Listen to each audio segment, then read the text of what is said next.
السلام علیکم، میں ہوں نادیہ سحر اسلامک ڈائری سے آپ سب کو خوش آمدید کہتی ہوں۔ میں امید کرتی ہوں آپ سب خیریت سے ہوں گے۔ میں نے کل سلسلہ شروع کیا تھا رسول اللہ صلی اللہ علیہ وآلہ وسلم کے حلیۂ مبارک کے بارے میں۔ آج میں آپ سے رسول اللہ صلی اللہ علیہ وآلہ وسلم کے قد مبارک کا ذکر کروں گی، تو چلے شروع کرتے ہیں۔ بسم اللہ الرحمن الرحیم۔ حضرت انس رضی اللہ تعالیٰ عنہ کا بیان ہے کہ حضور انور صلی اللہ علیہ وآلہ وسلم نہ بہت زیادہ لمبے تھے نہ پستہ قد، بلکہ آپ درمیانی قد والے تھے۔ آپ کا مقدس بدن انتہائی خوبصورت تھا۔ جب چلتے تھے تو کچھ خمیدہ ہو کر چلتے تھے۔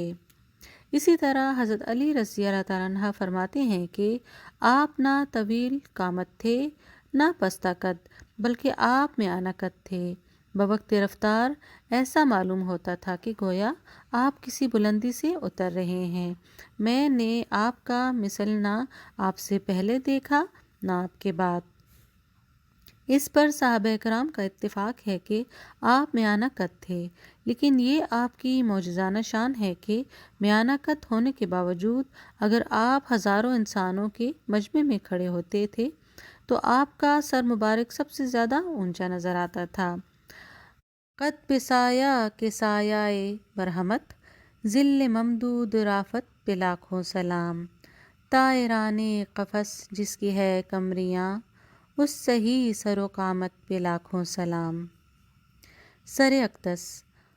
حضرت علی رضی اللہ تعالیٰ عنہ نے آپ کا حلیہ مبارک بیان فرماتے ہوئے ارشاد فرمایا کہ آپ صلی اللہ علیہ وآلہ وسلم کا سر مبارک بڑا تھا، جو شاندار اور وجیہ ہونے کا نشان ہے۔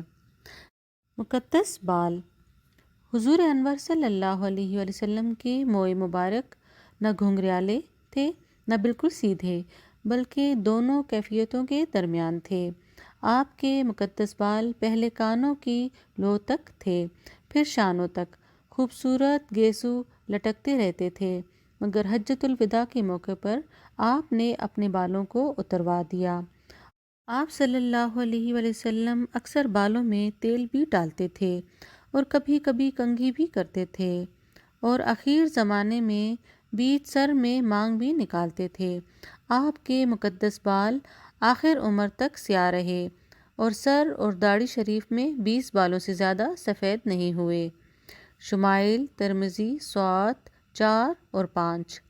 حضور اقدس صلی اللہ علیہ وآلہ وسلم نے حجۃ الوداع میں جب اپنے مقدس بال اتروائے تو وہ صحابہ کرام میں بطور تبرک تقسیم ہوئے، اور صحابہ کرام نے نہایت ہی عقیدت کے ساتھ ان موئے مبارک کو اپنے پاس محفوظ رکھا اور ان کو اپنی جانوں سے زیادہ عزیز رکھتے تھے۔ حضرت بی بی ام سلمہ رضی اللہ تعالیٰ عنہ نے ان مقدس بالوں کو ایک شیشی میں رکھ لیا تھا۔ جب کسی انسان کو نظر لگ جاتی یا کوئی مرض ہوتا تو آپ اس شیشی کو پانی میں ڈبو کر دیتی تھی اور اس پانی سے شفا حاصل ہوتی تھی۔ رخ انور۔ حضور اقدس صلی اللہ علیہ وآلہ وسلم کا چہرہ منور جمال الہی کا آئینہ اور انوار تجلی کا مظہر تھا، نہایت ہی وجیہ، پرگوشت اور کسی قدر گولائی لیے ہوئے تھے۔ حضرت جابر بن سمرہ رضی اللہ تعالیٰ عنہ کا بیان ہے کہ میں نے رسول اللہ صلی اللہ علیہ وآلہ وسلم کو ایک مرتبہ چاندنی رات میں دیکھا۔ میں ایک مرتبہ چاند کی طرف دیکھتا اور ایک مرتبہ آپ کے چہرہ انور کو دیکھتا تو مجھے آپ کا چہرہ چاند سے بھی زیادہ خوبصورت نظر آتا تھا۔ حضرت برا بن عازب رضی اللہ تعالیٰ عنہ سے کسی نے پوچھا کہ کیا رسول اللہ صلی اللہ علیہ وآلہ وسلم کا چہرہ چمک دمک میں تلوار کی مانند تھا؟ تو آپ نے فرمایا کہ نہیں، بلکہ آپ کا چہرہ چاند کے مثل تھا۔ حضرت علی رضی اللہ تعالیٰ عنہ نے آپ کے حلیہ مبارک کو بیان کرتے ہوئے یہ کہا کہ جو آپ کو اچانک دیکھتا وہ آپ کے روب داب سے مروب ہو جاتا، اور پہچاننے کے بعد آپ سے ملتا وہ آپ سے محبت کرنے لگتا تھا۔ شمائل ترمذی سوات 2۔ حضرت برہ بن عازب رضی اللہ تعالیٰ عنہ کا قول ہے کہ رسول اللہ صلی اللہ علیہ وسلم تمام انسانوں سے بڑھ کر خوبرو اور سب سے زیادہ اچھے اخلاق والے تھے۔ حضرت عبداللہ بن سلام رضی اللہ تعالیٰ عنہ نے آپ کے چہرہ انور کے بارے میں یہ کہا کہ یعنی میں نے جب حضور صلی اللہ علیہ وسلم کے چہرہ انور کو دیکھا تو میں نے پہچان لیا کہ آپ کا چہرہ کسی چھوٹے آدمی کا چہرہ نہیں ہو سکتا۔ مشکوٰۃ جیم الف صوت 168 باب فضل صدقہ۔ عربی زبان میں بھی کسی مداح رسول نے آپ کے رخ انور کے حسن و جمال کا کتنا حسین منظر اور کتنی بہترین تشریح پیش کی ہے۔ یعنی حضور صلی اللہ علیہ وسلم حسن و جمال کے بھی نبی ہیں۔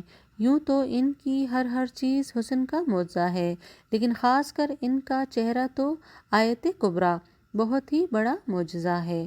ان کے رخسار کے صحن میں ان کے تل کا ہلال بھی ان کی روشن پیشانی کی چمک سے صبح صادق کو دیکھ کر اذان کہا کرتا تھا۔ محراب ابرو، آپ کی بھویں دراز و باریک اور گھنے بال والی تھی اور دونوں بھویں اس قدر متصل تھی کہ دور سے دونوں ملی ہوئی معلوم ہوتی تھی، اور ان دونوں بھووں کے درمیان ایک رگ تھی جو غصے کے وقت ابھر جاتی تھی۔ نورانی آنکھیں، آپ کی چشمان مبارک بڑی بڑی اور قدرتی طور پر سرمگی تھی، بلکہ گھنی اور دراز تھی۔ پتلی کی سیاہی خوب سیاہ اور آنکھ کی سفیدی خوب سفید تھی، جن میں باریک باریک سرخ ڈورے تھے۔ شمائل ترمذی صوت 2۔ آپ کی مقدس آنکھوں کا یہ اعجاز ہے کہ آپ بیک وقت آگے پیچھے دائیں بائیں اوپر نیچے دن رات اندھیرے اجالے میں یکساں دیکھا کرتے تھے۔ چنانچہ بخاری و مسلم کی روایت میں آیا ہے کہ اے لوگو، تم رکوع و سجود کو درست طریقے سے ادا کرو، کیونکہ خدا کی قسم میں تم لوگوں کو اپنے پیچھے سے بھی دیکھتا رہتا ہوں۔ صاحب مرقات نے اس حدیث کی شرح میں فرمایا کہ یہ باب آپ کے ان معجزات میں سے ہے جو آپ کو عطا کیے گئے ہیں۔ پھر آپ کی آنکھوں کا دیکھنا محسوسات ہی تک محدود نہیں تھا، بلکہ آپ غیر مرئی وغیر محسوس چیز کو بھی، جن کی آنکھوں سے دیکھنا ممکن ہی نہیں ہے، دیکھ لیا کرتے تھے۔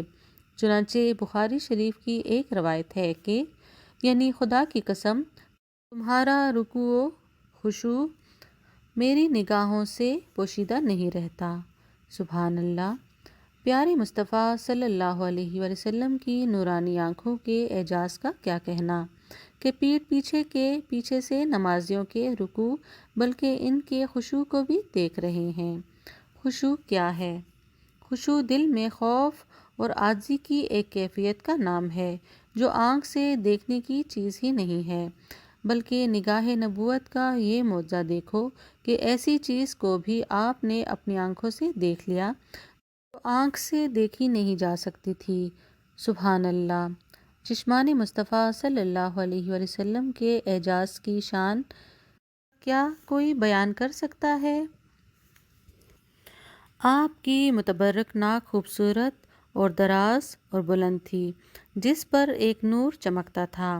جو شخص بغور نہیں دیکھتا تھا وہ یہ سمجھتا تھا کہ آپ کی مبارک ناک بہت اونچی ہے، حالانکہ آپ کی ناک بہت زیادہ اونچی نہ تھی، بلکہ بلندی اس نور کی وجہ سے محسوس ہوتی تھی جو آپ کی مقدس ناک کے اوپر جلوہ فگن تھا۔ نیچی آنکھوں کی شرم و حیا پر درود، اونچی بینی کی رفت پہ لاکھوں سلام۔ مقدس پیشانی، حضرت ہند بن ابی حالہ رضی اللہ تعالیٰ عنہ آپ کے چہرہ انور کا حلیہ بیان کرتے ہیں کہ آپ کی مبارک پیشانی کشادہ اور چوڑی تھی۔ قدرتی طور سے آپ کی پیشانی پر ایک نورانی چمک تھی۔ چنانچہ دربار رسالت کے شاعر مداح رسول حضرت حسان بن ثابت رضی اللہ تعالیٰ عنہ نے اس حسین و جمال نورانی منظر کو دیکھ کر یہ کہا کہ یعنی جب اندھیری رات میں آپ کی مقدس پیشانی ظاہر ہوتی ہے تو اس طرح چمکتی ہے جس طرح رات کی تاریکی میں روشن چراغ چمکتے ہیں۔ میں امید کرتی ہوں میرا آج کا ایپیسوڈ آپ کو پسند آئے گا۔ کل اپنا سلسلہ یہیں سے جاری کریں گے، تو میری ویڈیو کو لائک کریں، شیئر کریں، میرے چینل کو سبسکرائب کریں اپنا بہت زیادہ خیال رکھیے گا، دعاؤں میں یاد رکھیے گا۔ آپ سب کا بہت شکریہ۔ اللہ حافظ۔